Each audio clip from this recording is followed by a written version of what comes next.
A queima de combustíveis fósseis como petróleo e carvão mineral em veículos e indústrias libera alguns gases que são considerados poluentes e que interferem em determinados aspectos ambientais, como por exemplo no aumento da acidez da chuva. Esse fenômeno acontece quando o enxofre, ao ser queimado, combina-se com o oxigênio do ar, produzindo o dióxido de enxofre. Por sua vez, o dióxido de enxofre reage com a umidade presente no ar, formando o ácido sulfuroso, como descrito nas reações a seguir. Com base nessas informações, calcule quantos mols de enxofre reagem para produzir 820 gramas de ácido sulfuroso. Então, olha só um primeiro detalhe dessa questão.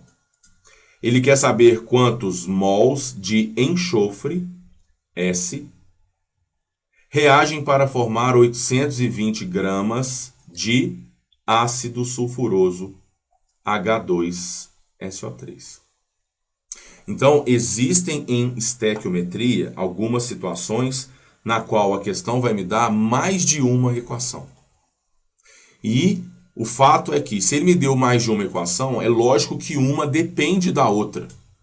Essas reações estão intimamente ligadas uma com a outra. De que maneira? Eu preciso de uma para poder executar a outra. Como? Um dos produtos produzidos numa primeira vai ser utilizado na segunda. Imagina que eu estou na minha fazenda e quero fazer um bolo. Se eu não tenho ovo, eu dependo de uma primeira reação, que é qual?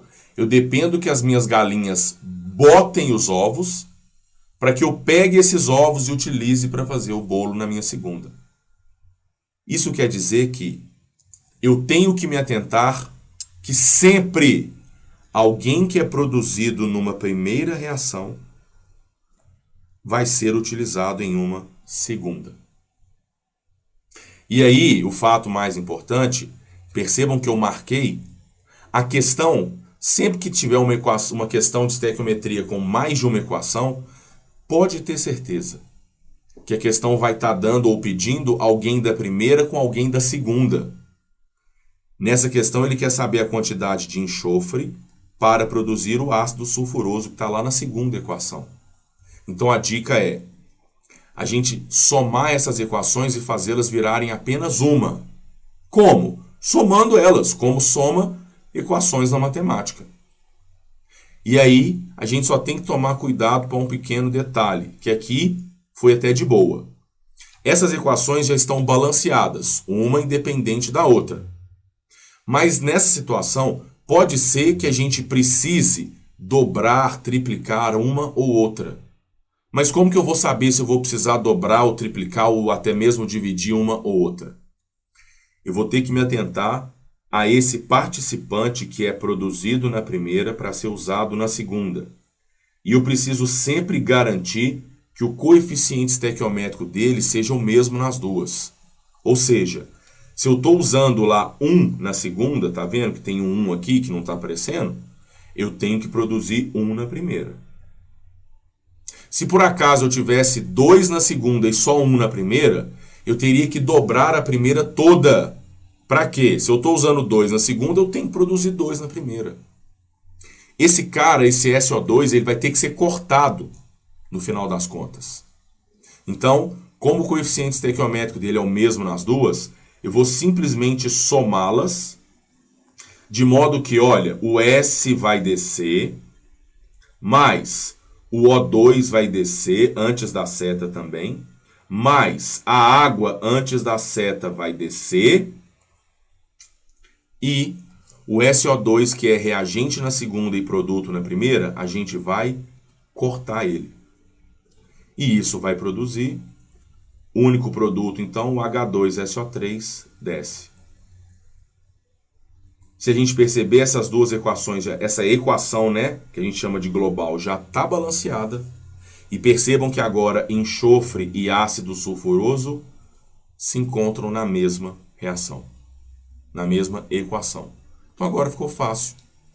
Ele quer saber a quantidade em mols de enxofre que eu vou utilizar para produzir 820 gramas de H2SO3. Então eu vou montar a minha relação apenas entre o enxofre e o H2SO3, porque ele não me pediu nada do O nem nada da água.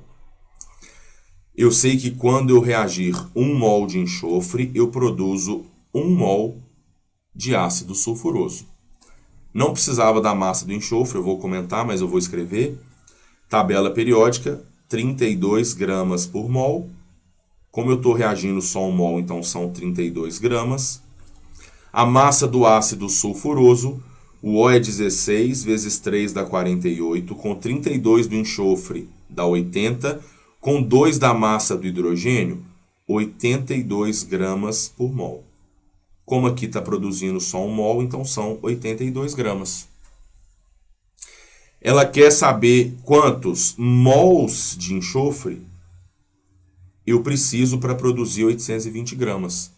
Então eu posso olhar na minha receita a massa do H2SO3 e a quantidade em mols de enxofre. De modo que eu sei que para produzir 82 gramas de H2SO3, eu preciso de 1 mol de S. Da mesma forma, para produzir 820 gramas de H2SO3, quanto de enxofre a gente vai precisar? X tal que ficou fácil a conta agora, né? 10 mols de enxofre. E acabou a questão. Se eu quisesse ter feito tudo em massa desde o início, eu ia falar, olha, para produzir 82 gramas de H2SO3, eu preciso de 32 de enxofre. Para produzir 820, que é 10 vezes mais, quanto de enxofre eu ia precisar? 320. Mas ele não quer em mol? A massa de 1 mol de enxofre é 32. Se eu precisei de 320, eu precisei de 10 mols. Então dá na mesma. Como eu sempre falo, o caminho mais curto, né? Essa manha que a gente vai pegar para poder saber qual atalho ou qual que é o melhor caminho, isso vem da realização da gente fazer exercícios, da repetição. Ninguém estuda estequiometria lendo, tá? Então, resposta, 10 mols.